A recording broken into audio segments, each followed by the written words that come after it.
नाज़रीन आप देख रहे हैं पंजाब मीडिया कोएत, तो हमारे साथ इस वक्त बाबर डोगर साहब है। सर अस्सलाम वालेकुम, आप आज के इलेक्शन के बारे में क्या कहेंगे?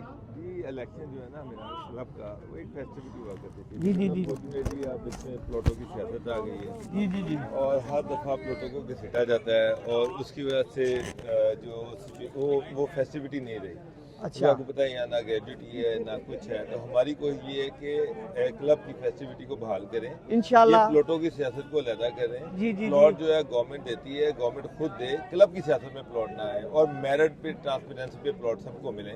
जी, हमने जो वादे किए हैं कि तमाम लोगों को 7 मरले के प्लॉट लेके देंगे, लेकिन क्लब के प्लेटफॉर्म से नहीं, गवर्नमेंट के प्लेटफॉर्म से गवर्नमेंट देगी, ट्रांसपेरेंट मैनर में देगी और सबको 7 मरले देगी इंशाल्लाह, और क्लब के मसाइल हल करेंगे। सर ये बहुत अच्छी बात है आपने जो कहा है, और सर मैं यही कहूँगा कि अपने लिए तो सब ही जीते हैं इस जहां में, है जिंदगी का मकसद औरों के काम आना। या सर पंजाब मीडिया की तरफ से ये आपको शाल है, हमने साल बाद आना होता है, और ये कुरान पाक का हदिया है आपके लिए सर, बहुत शुक्रिया। और ये दुनिया का बेहतरीन तोहफा है। और ये सर आपके लिए एक और चीज भी है, ले सर गोल्डन बंदों के लिए गोल्डन तोहफा। अस्सलाम वालेकुम।